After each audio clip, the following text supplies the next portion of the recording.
If you build homes, sell homes, or finance homes, right now you need every closing that you can get.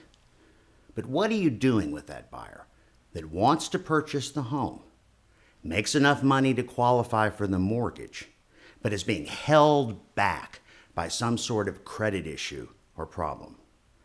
My name is J. Mike Perkins.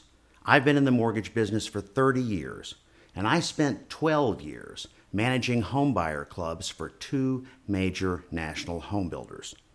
I have personally counseled over 10,000 prospective homebuyers with credit issues, and I'm happy to tell you that I'm now offering that same service and my expertise without cost to the builder and realtor partners of Benchmark Mortgage and their customers, so you can create additional closings that you otherwise would not have. I'd like to go over the process in this short video, helping the credit-challenged homebuyer. I'm going to discuss 3 things. First of all, who is a good prospect for this program? Then I'm going to tell you what credit repair companies actually do. And finally, what I do.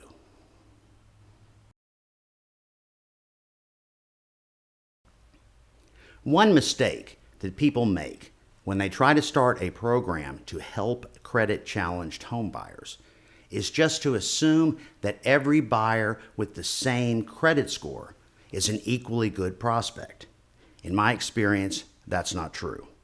For someone to be a good credit repair homebuyer prospect, there are 3 things that need to be there. First, you need to have a plan to fix the credit in a reasonable period of time. Now, every situation is different. Sometimes you get lucky and all the borrower needs to do is establish credit. It's something that doesn't cost a lot of money.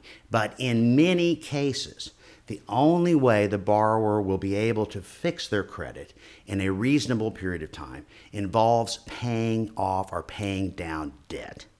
So obviously, the buyer has got to have the financial ability to do that. But even if they do, they also have to be willing to do it.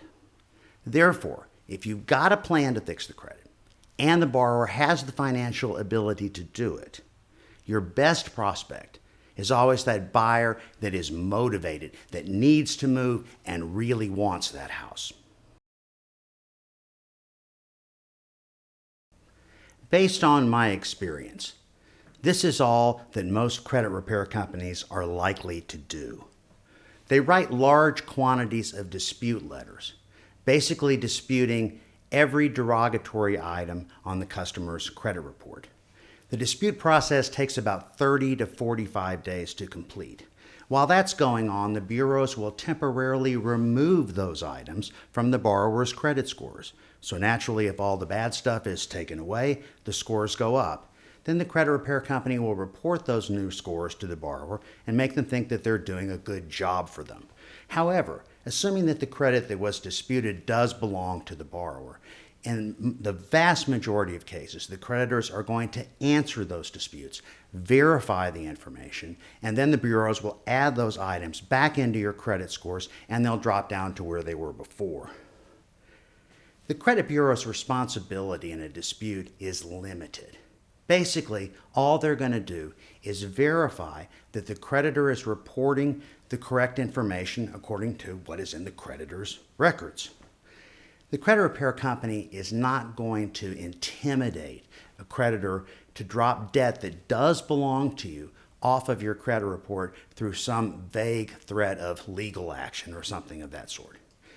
Also, if something is removed from your credit report, say the creditor didn't respond and it got removed, if that creditor later finds that debt and it does belong to you, they can add it back to your credit report. And finally, you need to understand that the mortgage lender is not going to approve the loan based on the temporary credit score with all of the items in dispute. The lender is going to require that the vast majority of those disputes be removed. Then they're going to want to rescore the credit report before they'll approve the loan.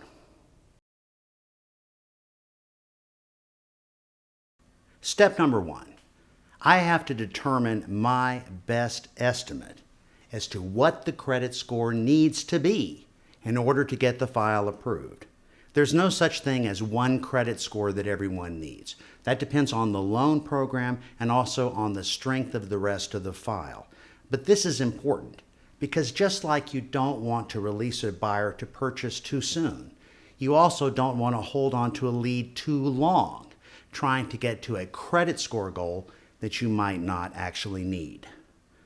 Step number 2, I'm going to create a plan for the buyer to fix their own credit in what I believe to be the quickest way possible, using the least amount of their money. To do that, I'm going to use an extremely powerful technological tool called a manual credit score simulator. It allows me to go in and change virtually any parameter on the borrower's credit report to see the expected result from 1 to 24 months into the future. Using that along with my experience, I'm going to come up with what I believe to be the best plan for that borrower to fix their credit. Then I'll email it to them. I'll follow up to make sure they understand it, and then I'll keep track of them in a database program called ACT. You invest a lot of time and effort getting that prospect to the home and then getting them to commit to buy it. Don't lose that deal if there is a way to save it. I'm J. Mike Perkins. Thank you very much for watching.